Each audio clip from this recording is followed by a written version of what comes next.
ये वही व्यक्ति है जिसकी कुशलता के लिए ईश्वर से प्रधानमंत्री ने प्रार्थना करी, उसकी कुशलता के लिए प्रधानमंत्री जी ने ट्वीट किया।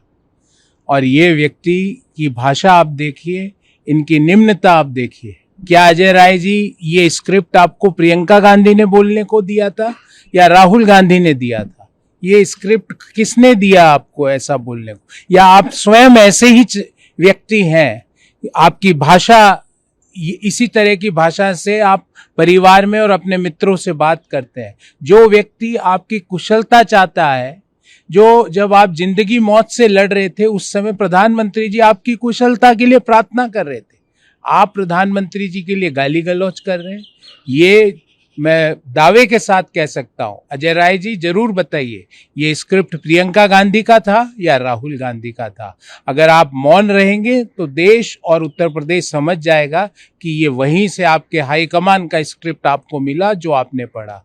मैं कहूँगा कि राजनीति में इससे ज्यादा अमर्यादित, घटिया, ओछापन कोई व्यक्ति कर नहीं सकता। देश के प्रधानमंत्री के लिए इस तरह के शब्द का प्रयोग अगर कांग्रेस पार्टी का एक नेता कर रहा है, और वो भी उत्तर प्रदेश कांग्रेस का अध्यक्ष, और वो अभी तक अपने पद पर बैठा हुआ है, तो राहुल गांधी और प्रियंका गांधी की मौन सहमति है इस गाली गलौज पे। पर गाली गलौज का जवाब देश के लोग प्रधानमंत्री नरेंद्र मोदी जी और भारतीय जनता पार्टी को लगातार दे रहे आशीर्वाद से जरूर देंगे।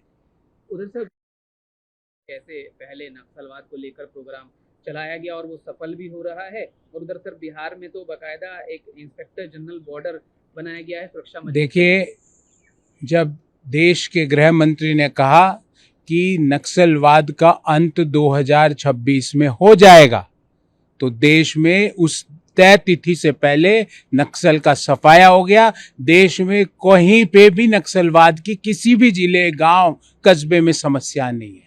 अब देश की सरकार और गृह मंत्री जी अगर कमिटमेंट दे रहे हैं कि घुसपैठिए बाहर जाएंगे, जिनको तुष्टीकरण की नीति के कारण एक एक घुसपैठियों को वोट बैंक की राजनीति के कारण बसाया गया, और जो बरसों बरस तक दीमक की तरह भारत के लोगों के करदाताओं के पैसों से ऐश मौज कर रहे थे, वो चुन चुन कर खदेड़े जाएंगे।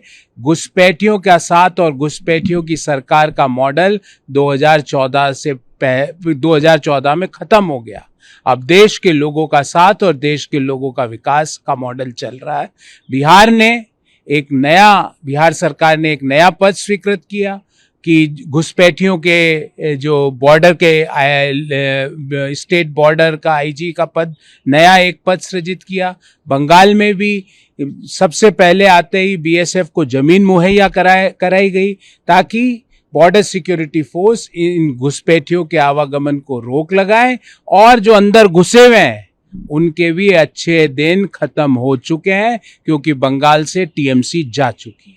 उधर सर, कांग्रेस वेनेजुएला के राष्ट्रपति की भारत यात्रा के लीक होने का आरोप लगाते हुए सरकार पर तो निशाना साध रहे हैं, उधर अमेरिका का भी नाम लिया है। देखिए, ये वही व्यक्ति है जिसने ऑपरेशन सिंदूर का भी मजाक उड़ाया। इनके नेता ने संसद में खड़े होकर देश के वायुसेना के लिए ये नहीं पूछा कि हमारे वायुसेना के जहाजों ने कितने पाकिस्तान के जहाज ठोके।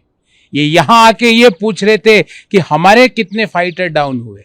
जब जब भारत की सेना आगे बढ़ी, कांग्रेस पार्टी घबराहट में आई। जैसे जैसे आतंकवाद का सफाया हुआ, कांग्रेस पार्टी घबराहट में आई। जब पाकिस्तान घुटने पर आया और हमने सीज फायर की घोषणा करी, कांग्रेस घबराहट में आई। अभी भी वो विदेश नीति के सवाल उठा रही है। जयराम जी, भारत की विदेश नीति की ताकत आप इस बात से लगा सकते हैं कि जब स्ट्रेट ऑफ हरमुज में दुनिया भर के जहाज रुके हुए थे, पर जिन जहाजों पर भारत का तिरंगा लहरा रहा था वो पास हो रहे थे। ये भारत की विदेश नीति की ताकत है। भारत की विदेश नीति की ताकत यह है कि इस कॉन्फ्लिक्ट के दौरान भी भारत की सरकार लगातार रूप से ईरान से लेकर इजराइल तक और अमेरिका से लेके यूक्रेन रशिया तक सारे देशों से बराबर बातचीत और बराबर डिस्कशन कर रही है। हमारी विदेश नीति की ताकत इस बात से आप लगा सकते हैं कि जब भी हमारे डायस्पोरा के लोग विदेशों में काम कर रहे हैं, उनके ऊपर कोई समस्या आई तो भारत ने अपने लोगों की सुरक्षा मुहैया कराने के लिए ऑपरेशन चला के लोगों को सुरक्षित घर में देश में वापसी कराई। ये हमारी विदेश नीति की ताकत है। ये ऐसे अनुभव, ऐसे एग्जाम्पल जयराम जी आपके पास हो तो जरूर बताइए।